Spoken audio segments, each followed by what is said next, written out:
Alors,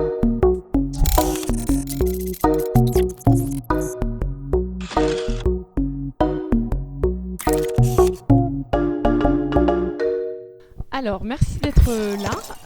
On va aborder dans ces 3 prochains quarts d'heure la question de transition écologique. Moi, le message que j'aimerais vous faire passer, c'est que c'est intimement stratégique dans les porteurs de projets que vous accompagnez d'intégrer cette notion de transition écologique. Ce n'est pas une démarche supplémentaire en plus pour faire joli ou pour dire qu'on le fait ou pour trouver des clients. C'est vraiment stratégique parce que la survie de leur projet peut en dépendre dans les années qui suivent. Pour vous donner un exemple simple pour illustrer mon propos, si vous accompagnez quelqu'un qui vend des glaces, il se trouve que s'il fait plus chaud, il vendra plus de glaces. Donc on se dit, bon, bah, finalement, le réchauffement climatique, c'est pas si mal, ça va exploser le business de mon porteur de projet.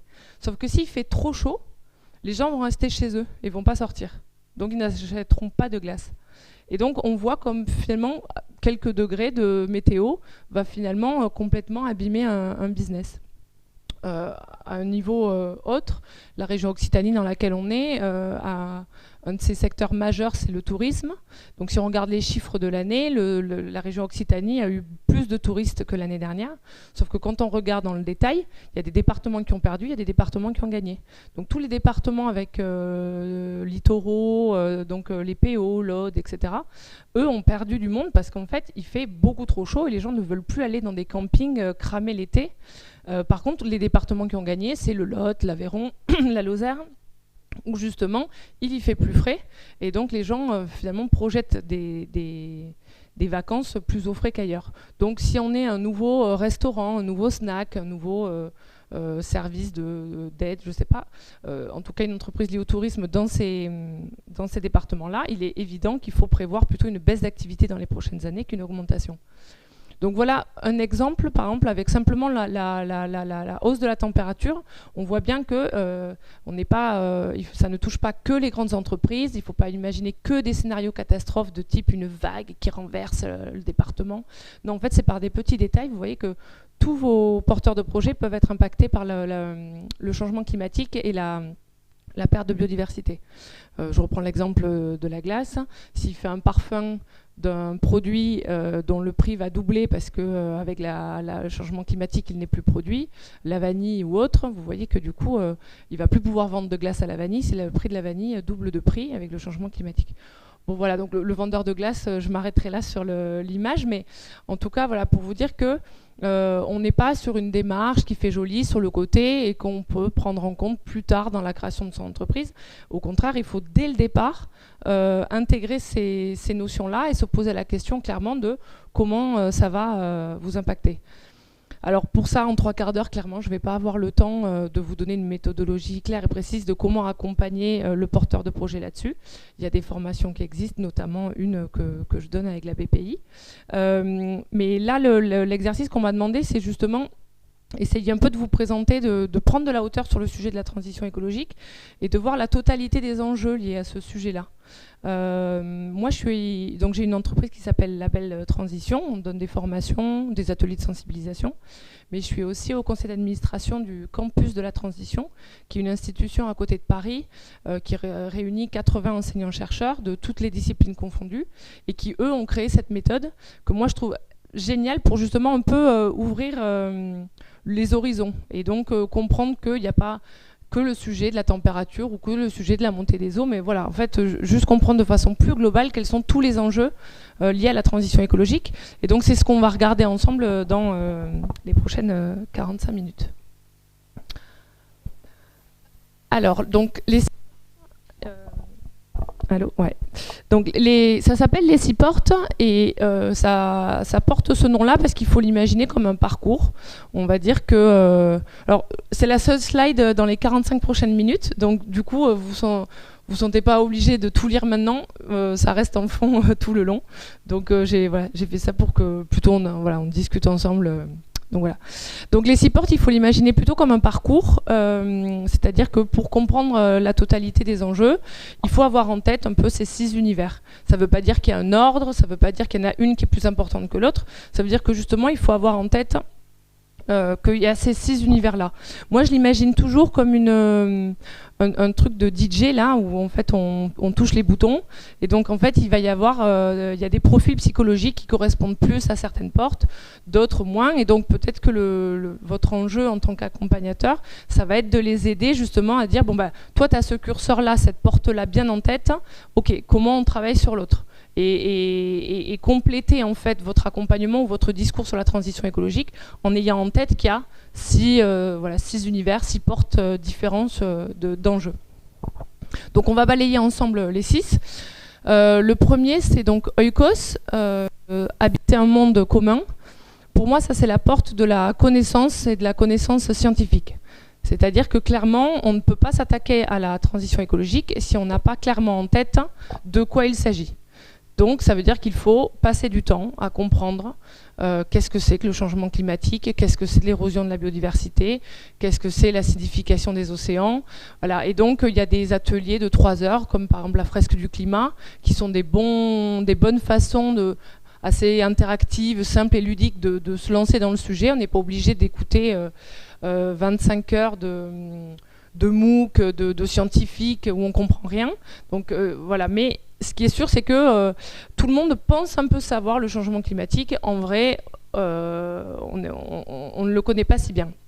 L'exemple que moi je donne souvent, c'est imaginez-vous dans les années 2000, quand quelqu'un vous disait non mais le digital, ça va révolutionner le monde. Et à l'époque, les gens disaient ouais non, enfin moi ça je le laisse aux gens de l'informatique, moi ça m'intéresse pas du tout, ça me concerne pas du tout. Bon, on se rend compte 25 ans plus tard à quel point le digital a complètement changé notre façon de travailler et que ça dépend beaucoup plus que du service informatique, que toutes les fonctions de l'entreprise aujourd'hui utilisent le digital. Et si on fait la somme de tous les budgets dédiés à la formation, à l'achat d'outils, au cabinet de conseil, enfin, on voit que le sujet a coûté extrêmement cher et qu'il est incontournable dans les entreprises aujourd'hui. Avec le changement climatique, c'est la même chose. Clairement, ça va toucher tout le monde, toutes les fonctions de l'entreprise, toutes les strates de l'entreprise. Et donc, il faut passer du temps à comprendre comment ça va nous toucher, de quoi il s'agit, etc. Donc, finalement, cette porte-là, Oikos, c'est ce à quoi elle invite, c'est-à-dire passons du temps à comprendre de quoi on parle. Et donc, voilà, le changement climatique, c'est pas une connaissance innée, c'est pas juste de la chaleur l'été et l'eau qui monte. Il y a beaucoup plus de subtilités. Je sais pas si vous savez, par exemple, il y a 9 limites planétaires. On est déjà en train d'en dépasser un certain nombre. La 6e est tombée cet été. Voilà, quelles sont-elles, quels sont leurs impacts sur nous, etc. Ça vaut le coup de se pencher. Dis-moi.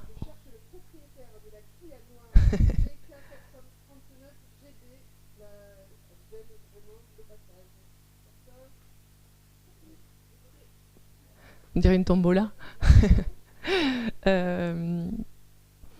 Voilà, donc ça c'est la première porte. Il y a plein de ressources, moi je peux vous en donner après, mais voilà, pour comment s'y mettre simplement quand on n'a pas trop de temps mais qu'on a quand même un peu envie. Il y a énormément de gens qui vulgarisent l'information, enfin voilà, c'est un secteur qui devient quand même de plus en plus abordable. Mais voilà, en tout cas vous, dans vos postures d'accompagnateur, peut-être que probablement il faut aussi dédier un peu de temps à ces sujets-là, ne serait-ce que pour pouvoir les répéter. La deuxième porte, donc c'est Nomos, mesurer, réguler et gouverner. Donc c'est une porte qui, elle, va un peu traiter de plusieurs sujets. La première, c'est les indicateurs. C'est-à-dire qu'à partir du moment où on veut faire de l'impact, il faut savoir quoi mesurer et comment le mesurer. Est-ce qu'on mesure son bilan carbone? Est-ce qu'on mesure l'égalité homme-femme? Est-ce qu'on mesure le taux d'économie d'eau? Enfin voilà, bon, il y a plein de choses à prendre en compte. Par exemple, on a à côté de chez nous quelqu'un qui s'est installé comme pour faire de l'alcool. Enfin, voilà, il a gagné la plupart des prix de gin, de sochou, de rhum. Enfin bon, voilà, c'est un tueur. En fait, c'est un ancien ingénieur qui lui a dit: je comprends pas à quel moment on a fait une double distillation de l'alcool, alors qu'en fait, si on reprend les premiers plans au tout début des années 1900, il n'y avait qu'une seule distillation. Donc il s'est repenché comme un fou dans les procédés et il a créé son propre procédé. Maintenant, il fait 50% d'économie d'énergie et 75% d'économie d'eau. Bon, ben ça fait une super histoire au-delà du goût du gin, simplement aussi parce qu'il est capable de le mesurer et de le raconter. Et donc, voilà, donc, qu'est-ce qu'on mesure dans les entreprises que vous accompagnez? C'est important de dire, voilà, il faut aussi des indicateurs, pas que financiers, mais voilà, il y a je ne sais pas si vous avez entendu parler de la triple comptabilité, voilà, il y a de plus en plus de choses qui émergent pour dire, ok, le capital financier qu'il faut mesurer, mais pas que, le capital social et environnemental aussi. Mais du coup, cette porte, elle invite aussi à tous les sujets de régulation et de gouvernance, c'est-à-dire que c'est pas mal de questions en fait que vont poser ces 6 portes et pas forcément toujours apporter que des réponses, mais voilà, dans les questions que ça ouvre, c'est est-ce qu'une organisation pyramidale est la meilleure organisation quand on a des enjeux tellement énormes qu'on n'a pas encore toutes les solutions à tous les problèmes? Est-ce que vraiment on doit compter que sur un seul chef pour qu'il ait vraiment toute la compréhension du sujet et se dire que lui, l'homme seul, il va trouver toutes les solutions à ces problèmes? Est-ce que du coup, face aux enjeux si énormes, on n'a pas quand même intérêt à mettre en place de l'intelligence collective, à trouver des formes de gouvernance qui intègrent un peu différentes sensibilités, etc. Donc du coup ça renvoie aussi sur les sujets, voilà, les règles, des institutions, voilà, comment on va organiser en tout cas l'impact qu'on veut avoir dans nos entreprises. Là, vous verrez que à chacune de ces portes, donc je disais au début, il y a certains profils qui peuvent, par exemple, paraître à fond d'une certaine porte. Là, on va avoir, par exemple, certains ingénieurs qui veulent tout mesurer en CO2. Donc là, eux, c'est génial, parce qu'ils vont dire, tchac, CO2, là, je fais moins 10%, moins 20%, 0,2 carbone neutre, tout ça. C'est génial, mais probablement que ce profil-là va du coup manquer un peu d'ouverture sur d'autres portes. Ceux qui sont complètement tombés dans le CO2, moi je leur dis toujours, attention, si demain on trouve un ciment carbone neutre, et que du coup, construire du ciment, qui est un des produits les plus émetteurs de CO2, ne génère plus de CO2, bon, bah, à ce moment-là, c'est génial, on peut faire de la terre un parking géant, on n'émet plus de CO2, et voilà, il n'y a plus une once de terre, on met du béton partout, là, voilà. Bon, là, vous verrez qu'en fait, finalement, on va avoir perdu sur la notion de nature, de biodiversité, etc. Donc, c'est pour ça qu'il faut faire attention à ce qu'on mesure et ne pas tomber dans l'excès, en tout cas, d'une de ces portes, quoi. La troisième porte, elle est dans un univers complètement différent, c'est la porte de la philosophie, donc c'est ethos. Donc voilà, comment discerner et décider pour vivre ensemble. Traduit en mots simples, la question climatique devenant de plus en plus complexe, les sujets, les questions, les problématiques qu'on va avoir à résoudre vont clairement être de plus en plus compliquées. Et donc, il faut oublier, voilà, l'image de celui qui aurait toutes les réponses, et donc se dire aujourd'hui, voilà, comment la philosophie peut nous aider à répondre à des questions de plus en plus complexes. Je vous donne un exemple très simple. C'est un exemple qu'on donne en philosophie, moi qui ne suis pas très forte en philosophie d'habitude. Si quelqu'un vous dit, moi je veux un monde juste, enfin, je me bats tous les matins pour un monde plus juste. C'est quoi la justice? Donc l'exemple qu'on donne toujours, c'est j'ai un gâteau, on est 4. Bon, il y a quelqu'un qui va dire, bah, la façon la plus juste de le découper, c'est en 4. Bon, il y en a un qui va dire, bah oui, mais en fait, il y en a un qui n'a pas mangé hier, et il y en a 3 qui sortent de table. Est-ce qu'en fait, on ne ferait pas 3 petites parts et une grande part? Ça, ce serait quand même plus juste. Il y en a qui vont dire, bah oui, mais en fait, on sort tous de table. Mais il y en a un qui a 6 mois, qui n'a pas de dents, et il y en a un qui a 10 ans et qui court tout le temps. Voilà. Est-ce que la façon la plus juste, ce ne serait pas de faire un gâteau avec une taille de part proportionnelle aux besoins énergétiques, etc. Moi, je n'ai pas la réponse. Je dis juste que la façon de voir ce qui est juste n'est pas si simple. Et donc, quand on voit des pitchs ou des trucs qui disent voilà, des grandes promesses, il faut prendre le temps de dépasser cette promesse vraiment séduisante de justice et de paix dans le monde pour dire ok, mais comment en fait? Et donc, voilà. Donc, prendre le temps de se poser des questions et de voir comment la philosophie peut nous aider dans des problèmes qui vont être de plus en plus complexes, et se dire qu'une partie de votre accompagnement, ça va être aussi d'aider vos porteurs de projets à discerner. et que du coup toutes leurs questions ne vont pas forcément avoir des réponses évidentes, et que prendre le temps de se poser les questions, c'est déjà la nature même de l'accompagnement. La quatrième porte, Logos. Donc c'est la porte de interpréter, critiquer, imaginer. Donc c'est la porte qui permet d'analyser la rationalité. Là ça marche, voilà. La porte du Logos, pour moi, elle est intéressante parce que c'est pareil, une des moins évidentes quand on commence à s'intéresser à la notion de transition écologique. C'est la présence des récits dans la société. Je vais vous donner un exemple tout bête. Personne aujourd'hui ne remet en cause l'existence de l'argent. Bon, tout le monde a sa carte bleue, maintenant on paye par téléphone, on a des pièces de monnaie. Bon. Déjà, on oublie qu'il y a des parties du monde où il n'y a pas d'argent.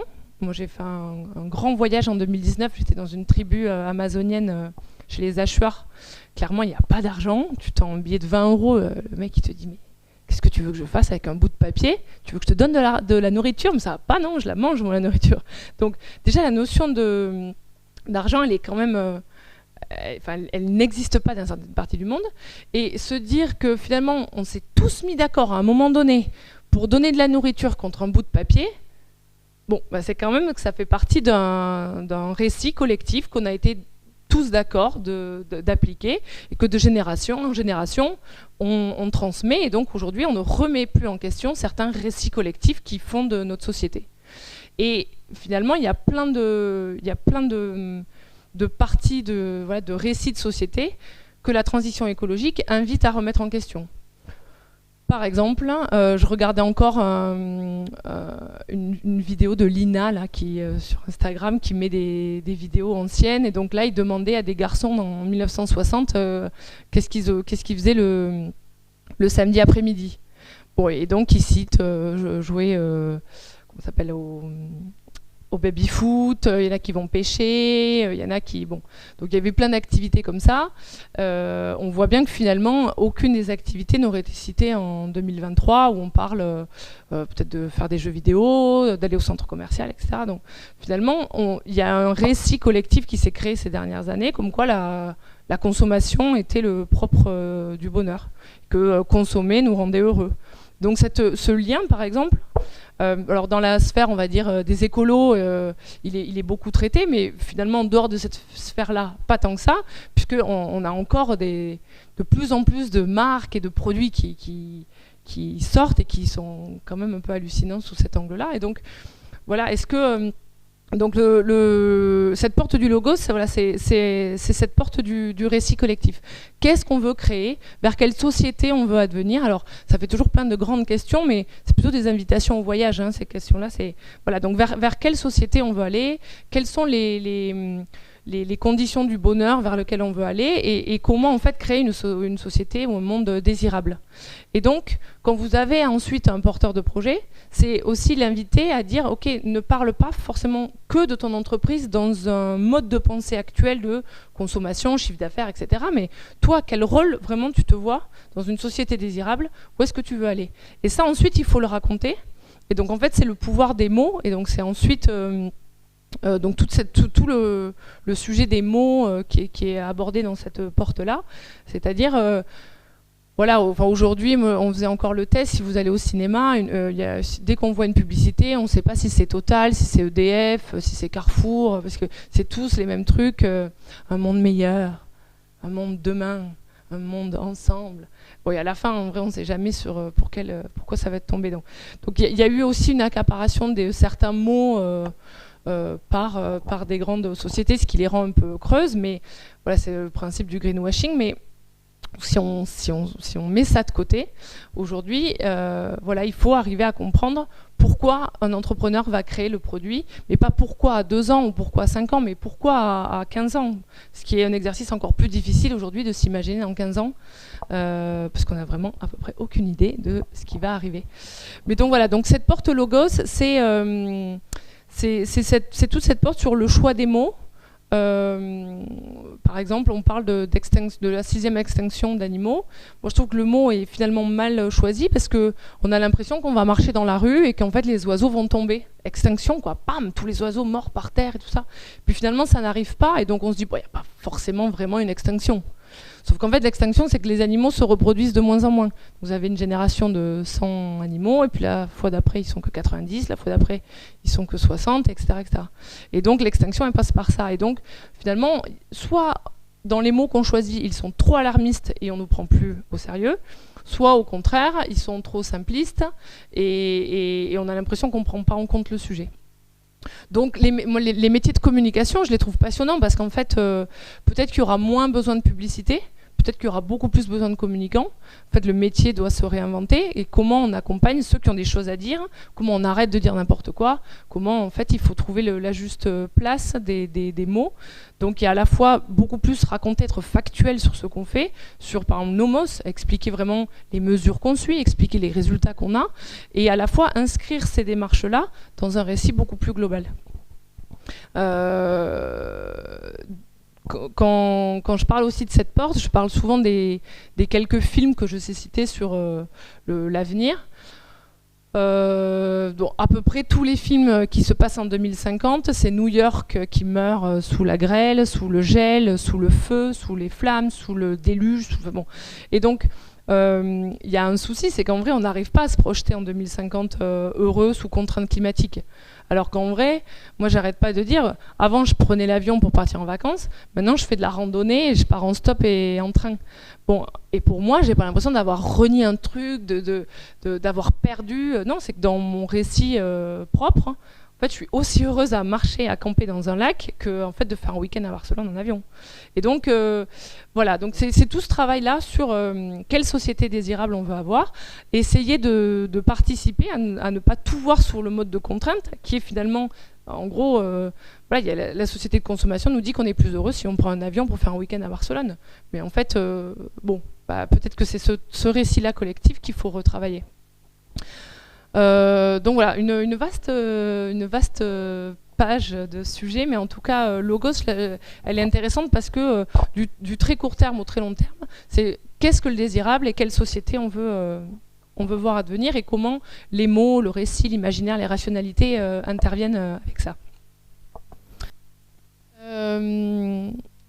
Praxis, donc Praxis, c'est la porte de l'action, agir collectivement. En très résumé, on n'y arrivera pas tout seul. Il faut agir à peu près partout. Et donc, il y a plusieurs façons d'agir. Il y a dans l'ultra local et il y a une autre façon d'agir qui est le plaidoyer institutionnel au niveau européen. Bon.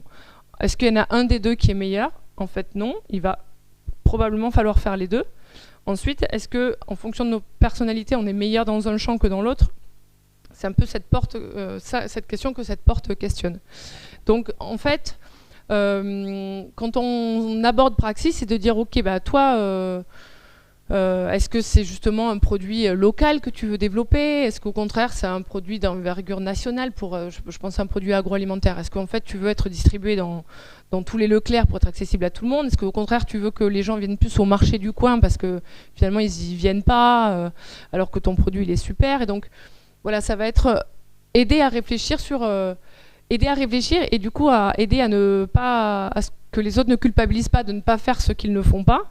C'est être bon là où dans ce qu'on fait, dans son niveau d'action, donc dans de l'ultra local, dans du national, dans de l'international. Voilà, il y a des. Est-ce qu'il faut être bénévole le samedi? Est-ce qu'il faut être complètement créer une boîte autour de ça? Enfin voilà, il y a plusieurs niveaux d'action. Et une fois qu'on a à peu près décidé là où on veut agir, c'est avec qui justement on fait des partenariats ou des symbioses pour que justement ça soit cohérent. Donc ça rejoint un peu aussi ce qu'on disait sur les méthodes de gouvernance, mais voilà, la question climatique est malheureusement trop grave pour que un chevalier blanc trouve une solution tout seul. Donc il faut passer à des modes de coopération, et ça s'apprend. Il y a des méthodes. Donc l'intelligence collective, c'est quand même un mot dont on entend parler maintenant très régulièrement. en interne dans les boîtes, mais du coup, voilà, il faut aujourd'hui aussi commencer à voir comment on travaille ensemble avec sa chaîne de valeur. Je dis aussi souvent qu'on est toujours le scope 3 de quelqu'un, donc quand bien même vos porteurs de projets ne s'intéressent pas à ce sujet, ils vont finalement devoir l'être plus ou moins un jour, parce que les grandes entreprises maintenant vont être obligées de mesurer leur scope 3. Scope 3, ça vous parle ? Ouais. Quand on fait un bilan carbone, en gros, le scope 1 et 2, c'est ses propres émissions, et le scope 3, c'est les émissions de ceux qui sont autour de nous, donc en amont et en aval de sa chaîne. Ça évite que du coup une boîte qui ferait quelque chose arrête de le faire et sous-traite, comme ça du coup hop, elle ça rentre pas dans ses émissions, mais au moins du coup elle délègue. À partir du moment où du coup on est obligé de prendre le fournisseur en question, bon bah du coup ça nous retombe quand même dessus. Voilà, et donc les boîtes aujourd'hui elles commencent à questionner leurs fournisseurs sur comment ils produisent telle ou telle chose. Et donc vos entrepreneurs, même s'ils se sentent pas concernés, ils risquent de l'être prochainement parce que en gros leurs clients le leur demandent ou leur imposent, voilà. Donc voilà, donc travailler en intelligence justement avec ses clients, avec ses parties prenantes, avec ses fournisseurs, c'est une façon aussi intelligente de dire voilà, je vais me transformer ou je vais intégrer ce truc-là, ces questions-là. Ça va pas être simple, ça va prendre du temps. Donc ok, est-ce que toi tu acceptes qu'on prenne ce temps-là? Est-ce que tu acceptes que mon prix bouge mais qu'il se passe ça, etc. Et donc là on rentre dans des logiques qui sont beaucoup plus intéressantes parce qu'on ne va pas être mis de côté parce que son produit coûte 15% plus cher parce qu'on a intégré un nouveau sujet, par exemple. Il y a une méthode Codev. Il y a une méthode qui s'appelle Codev que moi j'aime pas mal, qui peut se faire en une demi-heure comme en 3 heures, où justement un porteur de projet va demander son avis à une dizaine de personnes.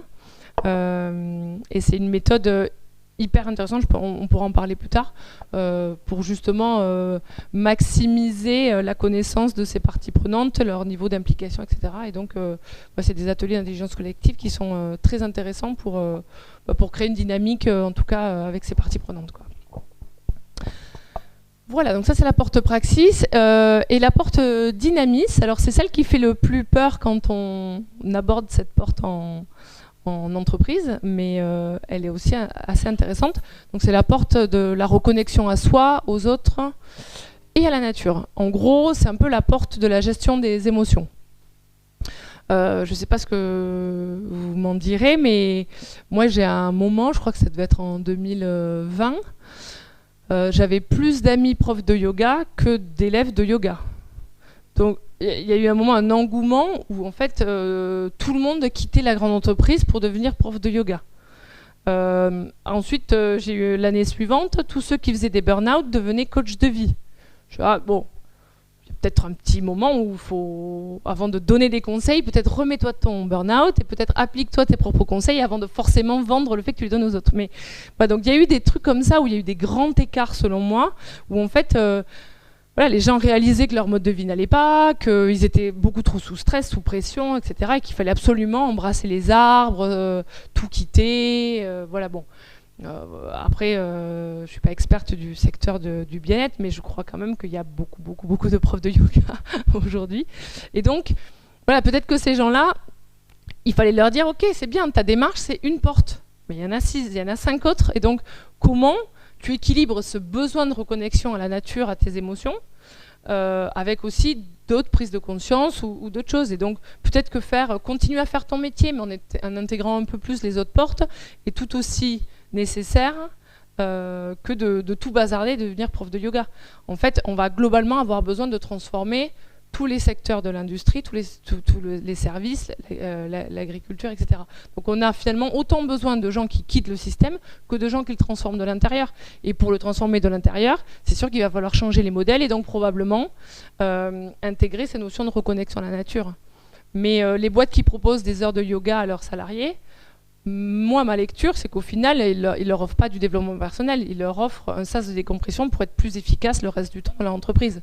C'est une vraie fausse offre, enfin, c'est une vraie fausse prise en compte du sujet. Si votre boss après vous demande 2 fois plus d'efficacité parce que vous avez eu le yoga entre midi et 2, bon, en gros, le problème n'a pas changé, quoi. Voilà, donc là aussi, voilà. Donc, vous voyez que d'un côté, on a l'ingénieur qui veut tout mesurer en CO2. De l'autre côté, on a celui qui quitte, qui fait un burn-out et qui devient prof de yoga. Et moi, je trouve qu'il y a un peu d'excès dans les deux profils. Et donc, mentalement, cette console de DJ, là, des 6 portes, elle peut aider à dire, OK, bah, voilà, effectivement, il faut prendre cette chose en considération, et donc ok, tu montes ta boîte, ok, tu te défonces et tu donnes tout, mais fais attention à ne pas te déconnecter de tes amis, de ton cercle proche, de faire attention au temps, etc. Et donc c'est des conseils qui peuvent justement intégrer un peu cette notion de dynamisme. Quand on aborde cette porte au-delà des sujets d'entrepreneuriat, ça apporte aussi toute la question de la spiritualité. C'est voilà, quelle place ont les religions aussi dans les questionnements personnels, etc. Enfin, voilà. Vous voyez que cette porte de dynamisme, elle ne s'arrête pas que au développement personnel, elle est beaucoup plus grande. Voilà, c'est à quelle valeur on se raccroche, à quelle spiritualité on se raccroche, à quel cheminement intérieur on se raccroche.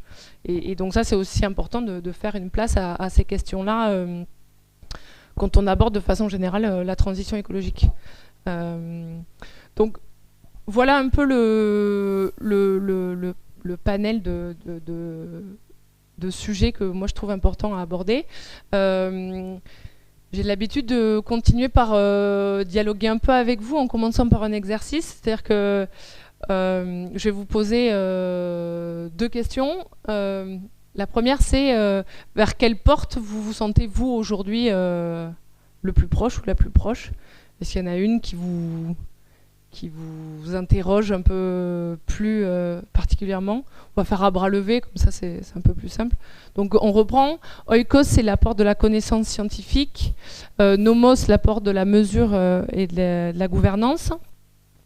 Ethos, la question logos, la récit. Praxis, la question de la mise en action. Et dynamis, la question de la reconnexion à soi. C'est parti. Alors, oikos. Ouais. Nomos. Ethos. Ouais. Logos. Praxis. Et dynamis. Bon, j'ai l'impression que vous êtes à peu près tous équilibrés, c'est bien ça. Praxis qui prend peut-être un peu le dessus. Et du coup, maintenant, quelle est la porte qui vous intrigue le plus ou celle vers laquelle vous auriez envie d'aller? Oikos, Nomos, Ethos. Oh, bah, moi qui suis pas bonne en philosophie, je suis contente d'avoir réussi à vous transmettre Praxis et dynamis. Et il me manque logos, je crois. Ouais. Super, bah voilà, un panel assez équilibré. Peut-être on peut continuer un peu le temps qui nous reste par un échange. Est-ce que vous avez des... Ouais. Déjà, merci, c'est super intéressant pour la présentation. Moi, j'ai 2 petites questions. J'ai pas forcément bien saisi la différence entre ethos et logos. Enfin, là où... Ouais. Donc, ouais. Et du coup, ça, c'est une méthodologie qui est plutôt... Enfin, quand on a une personne qui vient devant nous, c'est des axes de réflexion pour lui. Est-ce qu'on peut l'utiliser aussi autrement? Enfin, voilà, comment on peut utiliser ça, le décliner à l'infini ou pas? Ouais. Alors en très résumé, ethos, c'est accepter de dire que la question elle va être complexe et que du coup les questions que vont se poser les entrepreneurs vont être compliquées et qu'il ne faut pas les balayer d'une main. En gros, tout le monde va avoir des questions beaucoup plus compliquées et de plus en plus compliquées dans les jours à venir. Et donc, ne serait-ce que faire exister le sujet, c'est important. Et donc c'est ça que dit cette porte. Ensuite, elle dit, bon, bah, une fois qu'on sait qu'on va avoir des questions complexes, comment la philosophie va nous aider à y répondre. Alors ça peut être la philosophie ou ça peut être autre chose, mais en tout cas c'est accepter que les questions vont exister et qu'il ne faut pas les balayer d'une main. Logos, c'est plutôt de se dire, à quoi bon en fait faire ce que l'entrepreneur fait, pour quelle société désirable on le fait. Et donc qu'est-ce que c'est que le désirable? Qu'est-ce qui nous donne envie? Voilà, pourquoi on aurait envie d'aller vers 2050, là où en fait à peu près tout le monde aujourd'hui nous dit que ça va être un enfer sur Terre, d'où des réticences énormes à vouloir y aller, parce qu'en fait on nous dit que ça ne va être que terreur et privation. Et donc l'enjeu est de se dire non, on veut juste redéfinir qu'est-ce que va être le bonheur en 2050 malgré des contraintes climatiques. Donc c'était l'exemple que je donnais, genre, est-ce qu'en fait ne plus aller à Barcelone en avion, aujourd'hui on le vit comme une privation horrible, en fait, est-ce que c'est pas plutôt la liberté de pouvoir aller camper à côté de chez soi? Donc en fait c'est ça, c'est qu'est-ce que la société désirable qu'on veut voir advenir, et donc quel rôle on joue à aller vers ce 2050 qui nous donne envie, quoi. La deuxième question, en fait cette grille, on l'utilise à peu près à toutes les sauces, et c'est ça que je trouve assez intéressant, c'est qu'elle nous aide justement à prendre de la hauteur. On n'est pas encore à vous donner une grille méthodologique d'accompagnement pour tel porteur de projet, c'est-à-dire que ça vient après, mais ça donne une culture générale de la totalité des enjeux. Et donc voilà, parfois il y a des sujets d'entrepreneurs qui vont poser les choses en des termes très oui, non, noir, blanc, bon, et peut-être que voilà, et prendre de la hauteur sur certains sujets, ça aide. Et donc cette porte-là, pour moi cette méthodologie des 6 portes, c'est 6 univers de pensée assez différents, qui correspondent à 6 enjeux assez différents de la transition, et qu'il faut avoir en tête pour ne pas caricaturalement n'aborder qu'une seule porte, quoi, et ne pas ne pas par excès n'aborder qu'un seul sujet en disant vos porteurs de projet c'est ça, c'est ça, c'est ça, mais non, peut-être voilà l'aiguiller en tout cas dans ces différents univers. Je suis pas sûre qu'il faille à vos porteurs de projet nommer les 6 portes. En plus c'est des noms qui ont été trouvés. Greg, je crois que vous allez mettre peut-être un peu de temps à vous souvenir des... Voilà. Donc, c'est pas forcément quelque chose à transmettre. Par contre, est-ce que c'est un truc à avoir sur un coin de votre bureau pour vous aider quand même quand vous vous sentez coincé entre deux choix à dire attendez. Non, là, la question, elle est beaucoup plus complexe. Et donc, je vais prendre le temps d'y répondre. Hop, en fait, ça n'a pas été nommé comme ça, mais c'est ethos, quoi. Si quelqu'un vous dit, mais attends, mais moi, je sais pas comment ça va m'impacter, cette question. Est-ce que je dois faire plus ou moins de glace? Est-ce que je dois mettre à faire des gaufres? Bon, bah attends, on va aussi regarder là où tu habites, comment ton territoire va être impacté, quelles sont les tendances projetées sur tel endroit. Voilà. Et donc, voilà, ok, les scientifiques, ils vont aussi... si tu prends le temps de regarder ce que les scientifiques disent sur ton territoire, tu verras aussi peut-être un peu ce qui peut te tomber dessus. Voilà. Donc voilà, en fait, c'est de se dire, genre, quand j'ai une question à laquelle j'ai pas forcément de réponse, quel est le type de réponse que je vais aller chercher dans chacun de ces univers, et du coup, voilà, j'espère que ça peut vous donner à la fois un peu de souffle quand vous avez des questions compliquées, et à la fois aussi un peu d'ouverture d'esprit pour aller creuser des nouvelles questions, quoi. Hop, je crois que tu as le micro encore. Hop, tiens. Valérie Chouin, CCI Lozère. En fait, moi, je suis très intéressée par tout ça, et je reconnais que dans certains projets, on aborde différents aspects, mais dans beaucoup d'accompagnements, même si ça effectivement, on peut lier la transition écologique avec le projet. J'ai beaucoup de mal à voir comment m'en servir. C'est-à-dire, est-ce que c'est à moi d'orienter le porteur dans telle ou telle direction, ou est-ce qu'il faut que je cerne dans quelle direction il y aille? En fait, je ne sais pas comment m'en servir dans l'accompagnement. Alors, moi, ce que je dirais, c'est déjà, peut-être, quand vous avez un porteur de projet, la première question, c'est d'identifier quel est son niveau de maturité sur le sujet. Vous allez globalement avoir des gens qui sont très réticents à intégrer ces questions-là. Vous allez avoir parfois des gens, on va dire, au milieu, qui veulent faire un peu, mais voilà. Et probablement, vous allez aussi avoir des gens qui se découvrent une passion pour la transition écologique et qui sont à 400% dedans. Donc, si on prend les 3 profils, celui qui s'en fout globalement, peut-être que vous allez lui dire « Non mais attends, C'est l'été le plus chaud, il y a 25% de ça, et puis 30% de ça. Vous allez lui parler avec des chiffres. Et à la réunion d'après, il n'aura toujours pas intégré les sujets de transition écologique. Alors, il dit, mais attendez, mais t'as pas vu qu'il y avait plus 400% de ça et moins 10% de ça. Bon. Et la réunion d'après, il n'a toujours pas bougé. Pourquoi? Parce qu'en fait, vous, le seul l'arme que vous allez lui donner, c'est des chiffres. Donc, nomos ou oikos. Mais peut-être que lui, il ne fonctionne pas du tout comme ça. Lui, il fonctionne justement aux émotions, aux rêves. Il est peut-être probablement plus sur dynamisme ou logos. Il a envie de rêver. Bon. Et donc, déjà, vous comprendrez qu'il y a à chaque porte correspond probablement des profils psychologiques.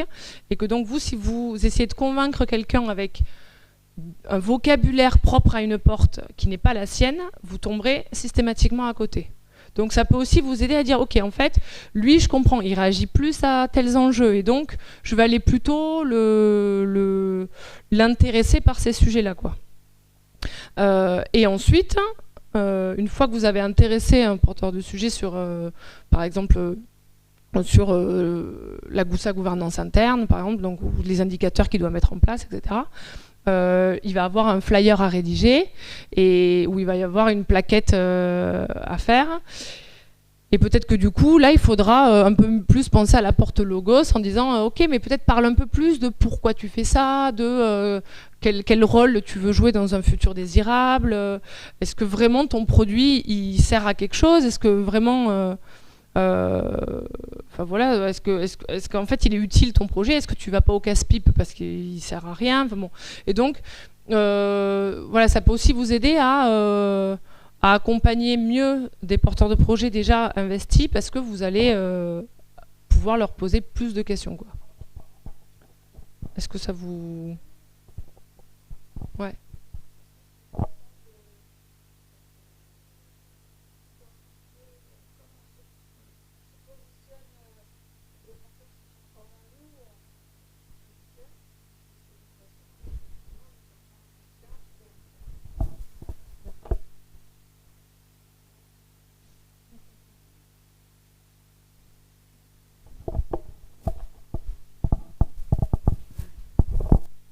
C'est une double remarque. Nous, on travaille avec des fonds européens et là, on sent que la question de la transition va être très clairement une question de conditionnalité des aides et c'est très bien.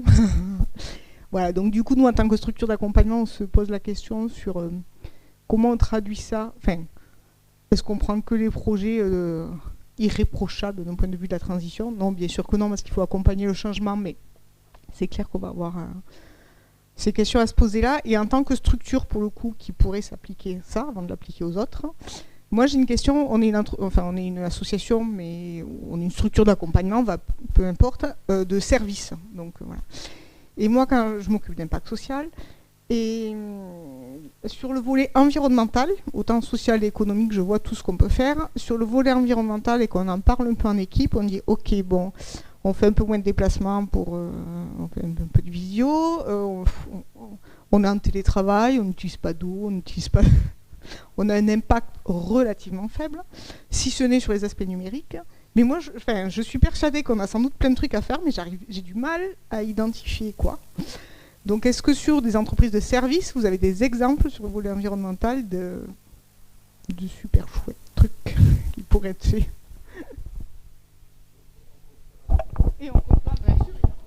Alors, une boîte qu'on accompagne là en ce moment, c'est une boîte qui fait de l'email marketing. Donc, c'est une question qui n'est pas simple, c'est-à-dire vraiment comment cette boîte-là s'engage dans la transition. Donc, l'email marketing, c'est tous les emails que vous recevez quand vous souscrivez à... ou que vous achetez un produit en ligne et que du coup il faut d'abord créer votre compte, alors on vous envoie le mot de passe, le truc, machin, après la commande vient de partir, vous recevez un email, tout ça. Donc c'est très, c'est pas très passionnant, mais c'est très utile, et bon voilà. Donc eux en fait ils ont fait toute leur démarche en disant ok, donc finalement aujourd'hui il y a une tendance à aller de plus en plus vers la vidéo, il y a une tendance à aller de plus en plus vers le cloud, est-ce que je dois aller vers des services beaucoup plus interactifs, etc. Donc en fait déjà ils ont questionné l'impact carbone de leur entreprise. Alors ils ont fait le travail préliminaire, justement, les services, enfin, les déplacements, etc., etc. Ils sont passés en télétravail, tout ça. Bon.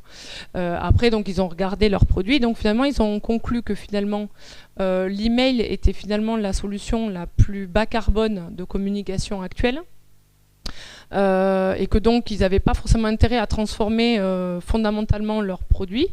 Alors, ils ont mobilisé leurs ingénieurs pour qu'en fait, dans le système d'envoi d'email, ils puissent réduire de X% le processus pour que du coup, ça soit moins énergivore. Donc là, finalement, ils arrivent, j'ai plus les objectifs en tête, mais ils vont arriver à X temps à avoir moins 40% sur le même produit.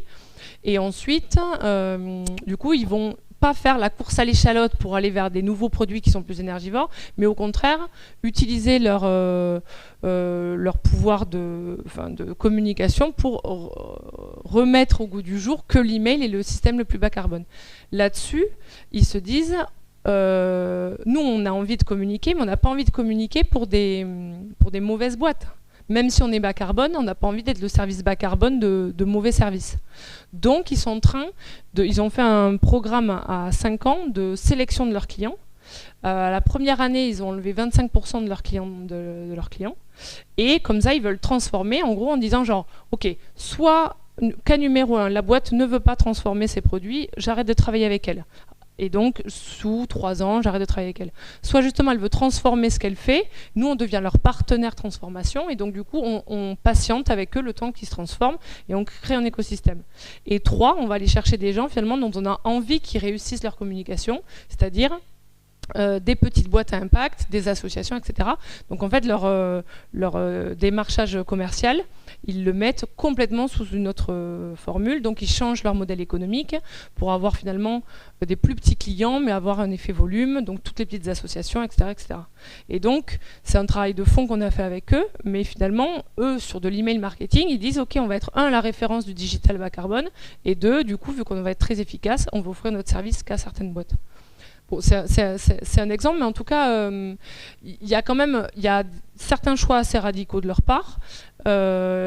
Du coup, cette radicalité, ils la mettent en place petit à petit. Mais ce que j'ai trouvé intéressant, c'est que c'est une boîte de 10 personnes et que quand ils sont venus nous voir, ils ont dit, en fait, on hésite à tous quitter la boîte parce qu'on ne se reconnaît pas dans l'email marketing et on a envie de devenir berger. Mais en même temps, on a des enfants de 14 ans et on ne peut pas devenir berger. Donc, comment on fait? Donc, soit ils quittaient tous la boîte pour chercher des boulots à impact, soit ils se disaient, non, mais les mains dans le cambouis, on transforme notre secteur. Et donc, ils ont fait ça. Donc, en tout cas, dans les services, il y a effectivement comment on fait. Parfois, il ne faut pas vouloir créer des choses. Eux, ils ont dit, on fait de l'email, on gardera l'email. Mais bon, du coup, voilà, il n'y a pas besoin d'innover ou de machin. Eux, ils sont déjà un système sobre. Donc, c'est mettre en avant cette sobriété et choisir ses clients. Voilà. On arrête là? Allez, faut aller manger. Merci.